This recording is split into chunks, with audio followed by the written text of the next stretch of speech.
Derek, what happened in the fourth quarter? They only lost the fourth quarter in terms of points by 20-16, but they only scored 16 points in the fourth quarter. What happened? Well, they couldn't rebound or shoot or dribble. And their best player got double and triple teamed on basically every possession. And didn't have enough energy to move. And their second best player missed wide open threes and missed layups. What they shoot, like 1 for 9 from 3 as a team, I think, something like that. 1 for 9. New York was 1 for 8, but they no. shot The shame of it is, I thought they defended pretty gosh darn well there. And when you start factoring in defense rebounding in there, obviously, as I say, the only way I push back is rebounding is part of defense. But I thought in terms of their effort defensively, their communication, I thought they were pretty locked in. They certainly made enough first shot stops to win that game. I thought Joel Embiid made some pretty good passes, but they couldn't shoot. And there was so much, obviously Embiid drives a lot of what they do. And he, in the middle of the court, drives a lot of what they're able to do, both in terms of as a team and also Tyrese Maxey. And I thought with him not having the energy to really go at it, there was just a lot of indecision and a lot of passing and a lot of uncertainty. And you needed Tyrese to step up, and he didn't have it in him. And Kyle and I were sitting there the whole time. He got the one breakaway layup, and he got another layup a couple of minutes later, a couple of possessions later. And you thought maybe that would be enough to get him going, and he just didn't have it. And Tyrese has been incredible through the first 3 games. So an off night, like it goes back to what we were talking about. You shouldn't have to be scoring 35 per night for your team to have a chance. You should have enough people to pick up the slack.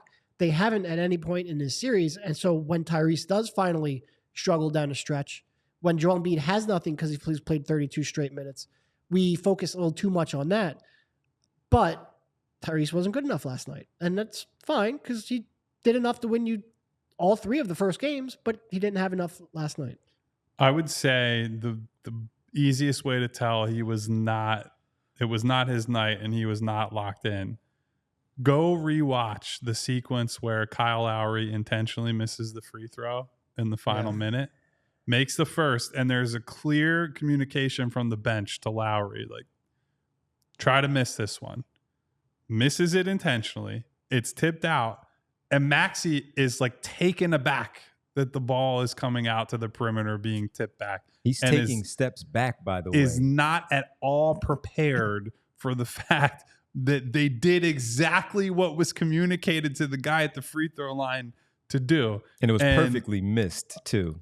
Perfect. Could not have asked for better execution on that. It's way tougher than I think people probably realize to miss a free throw in a way that's actually conducive to getting the rebound for your team. And Lowry did it perfectly. You get the tip out, and Maxey is in his own private Idaho. And I don't know what is going on there. He's clearly at the end of a tough, bad game for him, subpar by his standards, certainly subpar by his standards in this series alone. But that's one where if any other guy on the team had done that, they're getting absolutely destroyed today. And I'm not sitting here telling you we need to pile on Tyrese for a bad game. He's a young player. He's going to grow from this. But he has said, as have all the other guys on the team, every possession matters. You have to value the basketball. You have to be locked in every single second of the game. And that moment, that is a snapshot of what went wrong for this team in that game. I would also say, and I said this on Anthony's show this morning. I've talked about this a good bit at this point. The part I was most disappointed in with Joel was not the fourth quarter, was not the lack of energy down the stretch, was not that they had to save his legs on some possessions and stick him in the corner. It's when you're up double digits in the third quarter and you have the ability to turn it into a 15, maybe as much as 20-point lead, and he's just throwing the ball away, turning the ball over, miscommunication with Maxey, 2 bad passes to Oubre that end up as turnovers. Those are the moments you need to seize, because if you're able to pad out that lead in the third quarter, if you stop Brunson from turning this game into a 1-point game going into the fourth quarter, we don't need to have the debate about is Joel going to play to open the fourth quarter. You go with your normal rotations. Joel gets his 3 to 4 minutes on the bench. You bring him back in. You get a strong final 8 from Joel. And so in some ways, he is accountable for the fact that they had to use him that long, because he didn't show the killer instinct he needed in the third quarter. And that's what I think people have gotten wrong about this game. I think he left everything he had out there on the fourth quarter. And I think even in the state he was in, the Knicks sold out to stop him, to put bodies on him, to double him. They doubled one pass away off of Tyrese Maxey, who is by far the second most dangerous player on the team after Joel. And they couldn't punish that. And that's to the disservice of how they played it.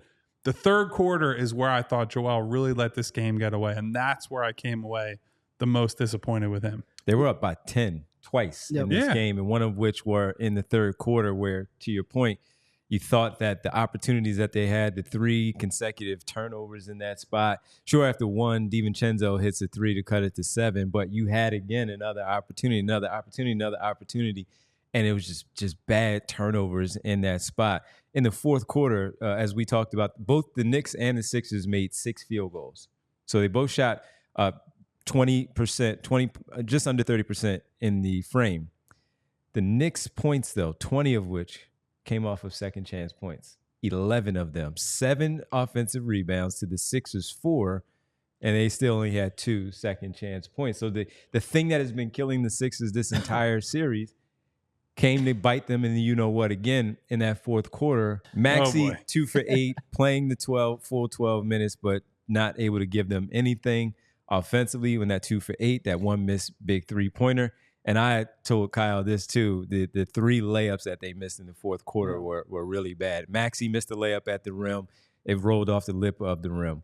The Batum block from Josh Hart, that was right there again at the rim. I don't know that he takes the floater, the little short jumper to avoid that, and he's hit with the pass, but that's another missed opportunity.